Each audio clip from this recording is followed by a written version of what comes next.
Assalamualaikum warahmatullahi wabarakatuh.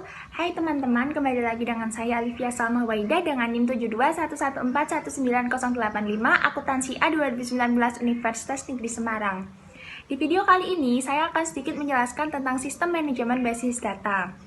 Nah, di dalam sistem manajemen basis data terdapat organisasi data. Ada beberapa bagian dalam organisasi data. Yang pertama hierarki data, spreadsheet sebagai basis data sederhana, yang ketiga ada flat files, yang keempat ada field kunci, dan yang terakhir ada tabel-tabel yang berhubungan. Yang pertama, field data. Field data adalah unit data yang terkecil, mencerminkan jumlah data terkecil yang akan ditarik dari komputer pada suatu waktu. Nah, contoh dari field data ini adalah kode mata kuliah. Lalu ada juga record, yaitu suatu koleksi field data yang berhubungan.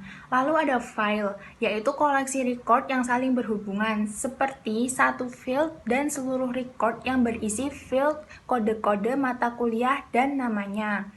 Lalu ada juga basis data, yaitu sekumpulan file.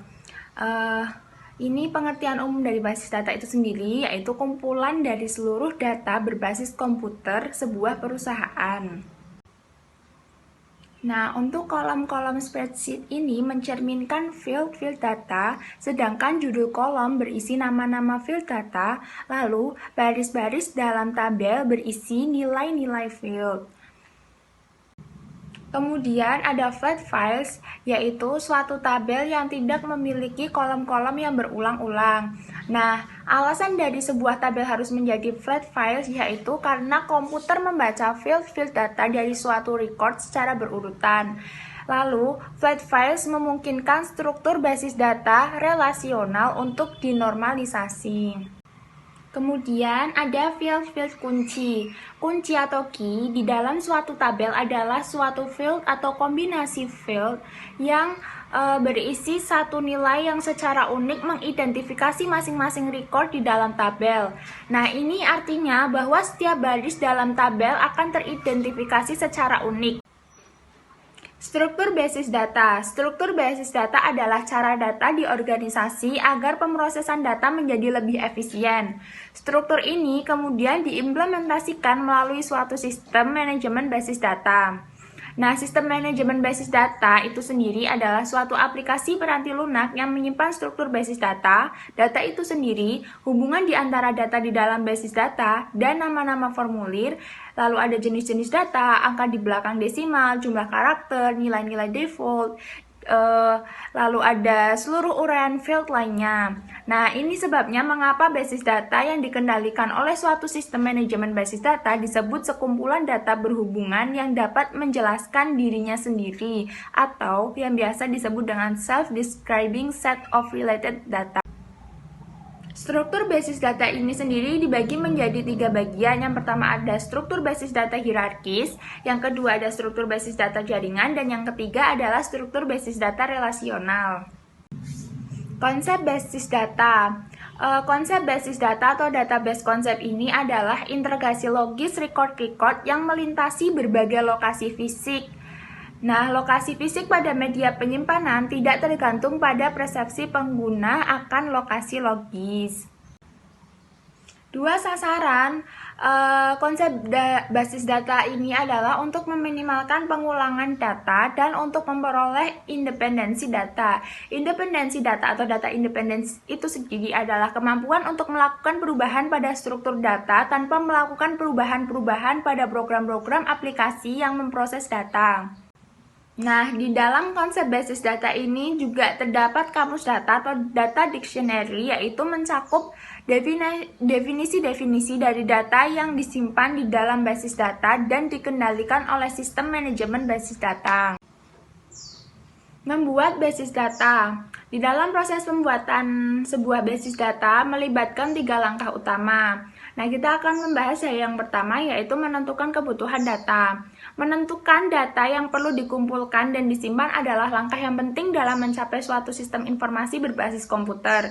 Kita dapat mempergunakan dua pendekatan dasar, yaitu pendekatan yang berorientasi pada proses atau process oriented dan pemodelan perusahaan.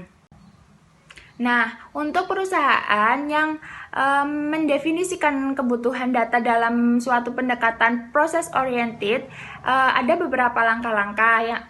Yang pertama, ada mendefinisikan masalah. Yang kedua, mengidentifikasikan keputusan yang dibutuhkan. Yang ketiga, menjabarkan kebutuhan informasi. Yang keempat, menentukan pemrosesan yang dibutuhkan. Dan yang terakhir, menentukan spesifikasi kebutuhan data. Lalu ada teknik-teknik pemodelan data. Pemodelan kebutuhan data perusahaan didukung oleh teknik-teknik yang menguraikan data, bagaimana data diagregatkan ke dalam tabel, dan bagaimana tabel dihubungkan satu sama lain. Terdapat beberapa teknik, yang salah satunya yaitu diagram relasi entitas dan diagram kelas.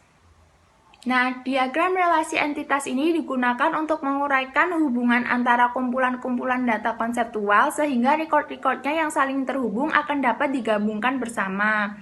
Nah, untuk diagram kelas digunakan untuk menguraikan hubungan data maupun tindakan-tindakan yang mengoperasikan data di dalam relasi.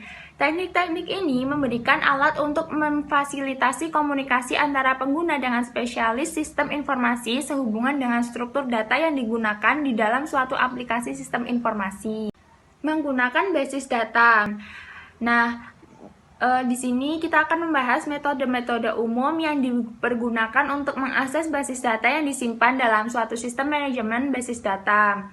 Yang pertama ada formulir, lalu laporan, dan yang terakhir ada query.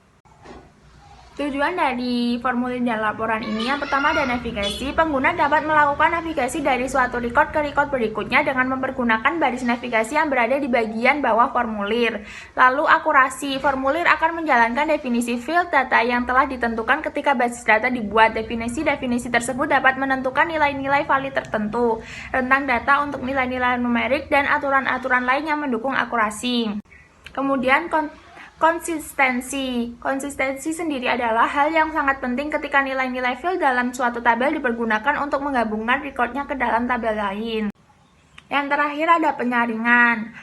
Di sini basis data dapat memiliki jumlah data yang luar biasa banyaknya. Nah, pengguna dapat menyaring record yang ingin dilihat dengan menggunakan formulir ini.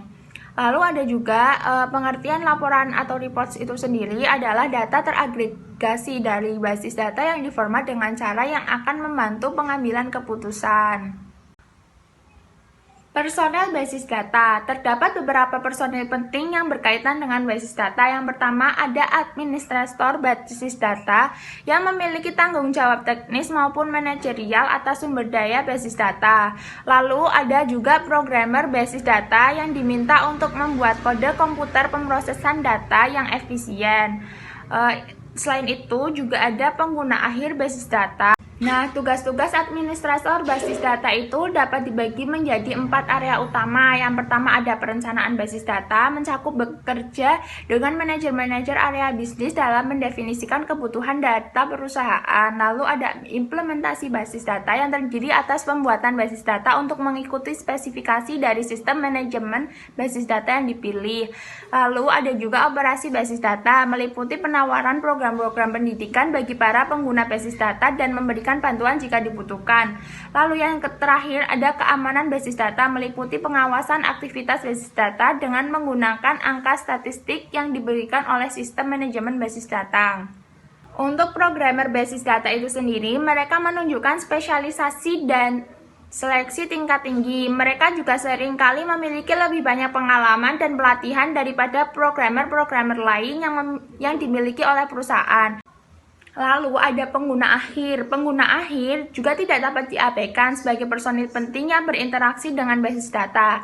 Nah, mereka ini tugasnya membuat laporan dan formulir, memberikan query pada basis data, dan menggunakan jawaban dari pertanyaan basis data mereka untuk mengembalikan keputusan yang akan mempengaruhi perusahaan dan unsur pokok lingkungannya. Pembahasan terakhir kita adalah menempatkan sistem manajemen basis data dalam perspektif. Nah, di sini ada keuntungan dan kerugian dari manajemen basis data. Yang pertama itu ada keuntungan manajemen basis data. Yang pertama, mengurangi pengulangan data, lalu mencapai independensi data, mengambil data dan informasi dengan cepat, dan yang terakhir keamanan yang lebih baik. Selain keuntungan dari sistem manajemen basis data, mereka juga memiliki kerugian. Keputusan untuk menggunakan sistem manajemen basis data akan membuat perusahaan atau pengguna memberikan komitmennya untuk membeli piranti lunak yang mahal, mendapatkan konfigurasi piranti keras yang besar, dan yang terakhir mempekerjakan dan memelihara staf administrator basis data. Sekian penjelasan yang dapat saya sampaikan. Terima kasih.